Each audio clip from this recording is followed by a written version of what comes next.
So the rain has been going at this intensity for a good 20 minutes now, and it's just slackening now.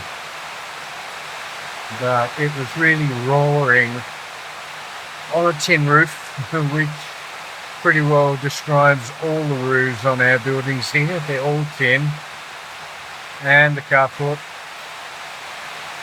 that's tin too. It kind of seems that we're getting a rainstorm every 5 to 6 days. We've had about 4 or 5 in that sort of regularity, I guess you call it. And it's a suggestion that the wet season is really here, but it's a bit too early to say that for certain, because we've had many years where we've had early rain, which has been enough to kick off the rice crop. In this instance, our rice sown only a week ago, maybe less. Will have seen that in the previous video. Now, that's all well and good. The rice will germinate and come up, but you do then need regular rain to maintain its growth. We've had quite a number of years where we've had this kind of rain which has germinated everything, and then it's gone dry. And we've had 2 months of dry, and some people's crops were basically dying in the ground. They're just drying out. There wasn't enough water for them. The rain that was there got them started. That water soaked in and disappeared. And then we had sort of hot spell, and the ground dried out. The rice hung in there for a while, but then it succumbed because it didn't have anything to replenish the moisture in the soil to keep it alive. And a lot of people lost their crops that way. Some were lucky enough to have reserve funds that they could re-sow, still get a crop that year. But for the majority of the poorer, the subsistence farmers, that's not really an option. They budget for having a tractors come through to till the soil, to pay somebody or do it themselves to buy and put in the seed. It does require a scattering of fertilizer. And then, of course, it needs rain to kick it off. And that's usually about the point that their budget expires. And if they have a period or a year, where you get early rains and nothing for a few months, they're really in trouble. We've been quite lucky in respect that Thailand has picked about the right time to sow her crops each time. And have been very lucky too.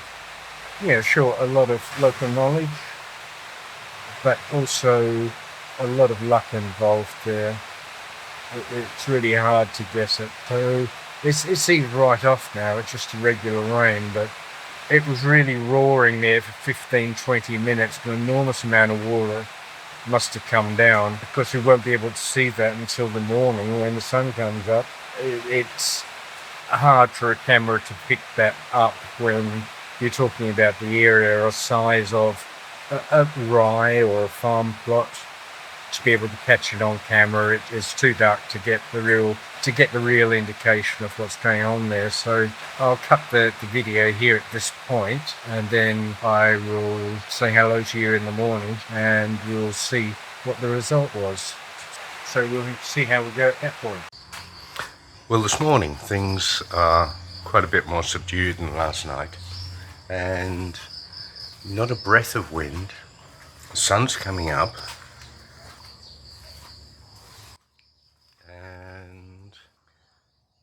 The sun's coming up, all quiet, just the birds chirping. You can see where the rain's been.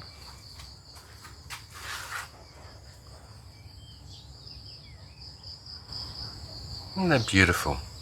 Just the simplest things of nature, sometimes just so inspiring. Water droplets rolled up on a banana leaf. Love it. We got lots of rain. It all came down in quite a short period of time. A little bit earlier this morning, I went out because I was having my coffee and wandering around outside of the house, and a mango tree towards the back of the house, or behind the house, next to the old house, which is full of smaller size mangoes, a smaller variety. But the strength of the rain and the wind last night, actually the ground here was covered in them. There's one there that I haven't picked up yet. There's quite a few out here in the rice paddy on that side of the tree, but I'm not going to walk out there at the moment because that ground is a bit like porridge to walk on. It doesn't look like there's a lot of standing water. There was some earlier, but the reality of it is that the ground is reasonably dry and it sucked that up, but the ground is also quite, how would you say, the tractors have been through and ploughed it and everything, so to a degree they've aerated it. It's not hard, it's quite soft to walk on even when dry, but when wet, all of that airspace has now been filled up with water, and now it's porridge. It's a bit muddy, so we'll leave that a day or two before I pop out there and grab those mangoes. Dams are obviously healthy. Everything would have got quite a injection of nitrogen and goodies from the rain last night, which is different to the groundwater you pour on them. Dams are quite full. Soon this will only be one dam because that bridge in the middle will soon be underwater. The water's come up on the walk area here. You can see the you can see through the water there, and you can see the ground where that big stick is. So you can still kind of walk on that, but you'd want to be careful. You're on the edge of the dam.